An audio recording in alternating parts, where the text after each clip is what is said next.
திருக்குறள் அதிகாரம் 13 அடக்கம் உடைமை. திருக்குறள் 121. அடக்கம் அமரருள் உய்க்கும் அடங்காமை ஆறிருள் உய்த்து விடும். மு. வரதராசனார் உரை. அடக்கம் ஒருவனை உயர்த்தி தேவருள் சேர்க்கும். அடக்கம் இல்லாதிருத்தல் பொல்லாத இருள் போன்ற தீய வாழ்க்கையில் செலுத்திவிடும். சாலமன் பாப்பையா உரை. அடக்கம் ஒருவனை பிற்காலத்தில் தேவர் உலகிற்கு கொண்டு சேர்க்கும். அடங்காமல் வாழ்வதோ அவனை நிறைந்த இருளுக்கு கொண்டு போகும். கலைஞர் உரை. அடக்கம் அழியாத புகழைக் கொடுக்கும். அடங்காமை வாழ்வையே இருளாக்கி விடும். திருக்குறள் 122. காக்க பொருளா அடக்கத்தை ஆக்கம் அதனினும் கில்லை உயிர்க்கு. மு. வரதராசனார் உரை. அடக்கத்தை உறுதி பொருளாக கொண்டு போற்றி காக்க வேண்டும். அந்த அடக்கத்தை விட மேம்பட்ட ஆக்கம் உயிர்க்கு இல்லை. சாலமன் பாப்பையா உரை.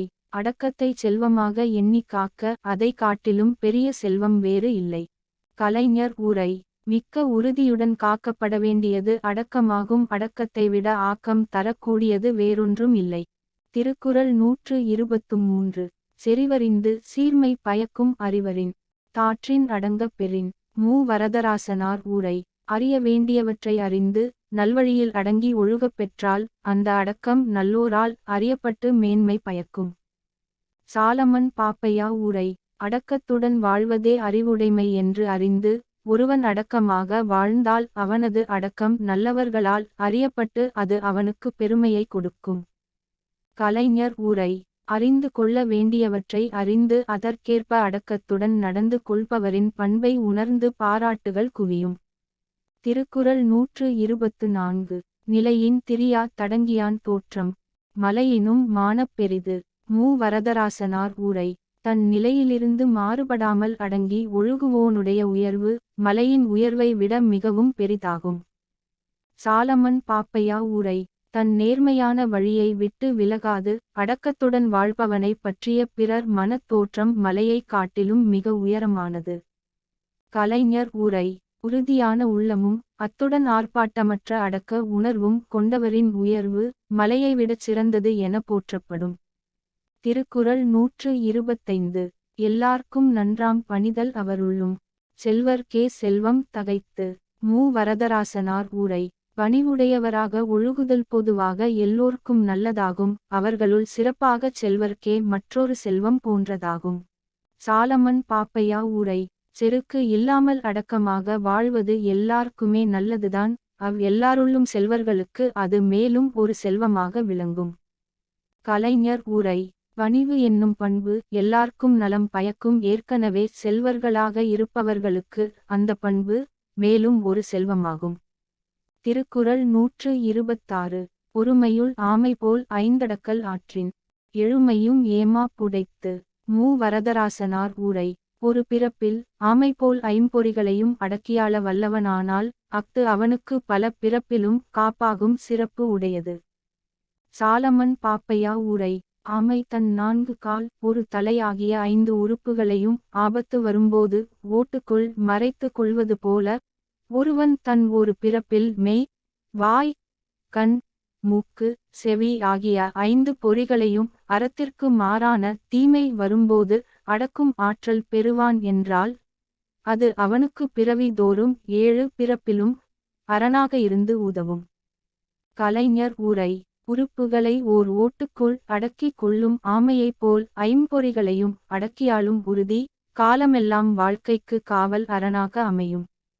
திருக்குறள் 127. யாகாவா ராயினும் நாகாக்க காவாக்காட் சோகாப்பர் சொல்லிழுக்கு பட்டு. மு. வரதராசனார் உரை. காக்க வேண்டியவற்றுள் எவற்றை காக்கா விட்டாலும் நாவையாவது காக்க வேண்டும். காக்கத் தவறினால் சொற்குற்றத்தில் அகப்பட்டு துன்புறுவர். சாலமன் பாப்பையா உரை. எதை காக்க முடியாதவரானாலும் ஒன்றையாவது காத்து கொள்ள வேண்டும். முடியாது போனால் சொல்குற்றத்தில் சிக்கித் துன்பப்படுவர். கலைஞர் உரை. ஒருவர் எதை காத்திட முடியாவிட்டாலும் நாவையாவது அடக்கி காத்திட வேண்டும். இல்லையேல் அவர் சொன்ன சொல்லே அவர் துன்பத்துக்கு காரணமாகி விடும். திருக்குறள் 128.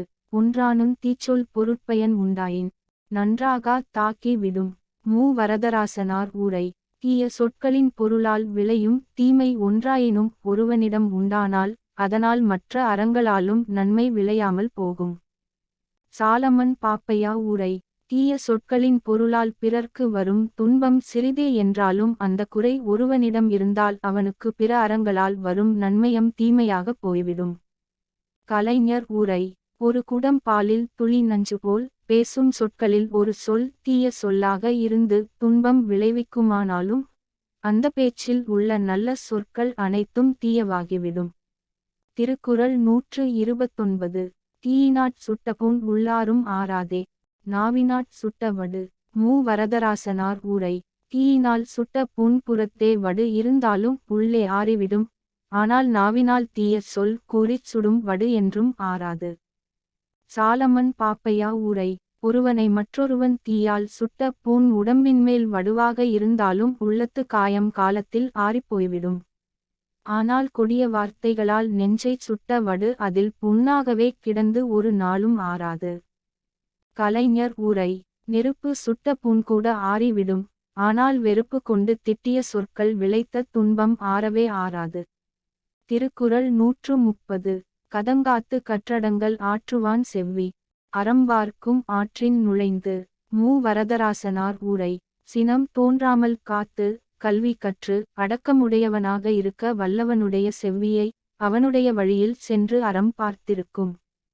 சாலமன் பாப்பையா உரை: கல்வி கற்று மனத்துள் கோபம் பிறக்காமல் காத்து அடக்கமாக வாழும் ஆற்றல் படைத்தவனை அடைவதற்கான நேரத்தை எதிர்பார்த்து அறம் அவன் வழியில் நுழைந்து காத்து இருக்கும்.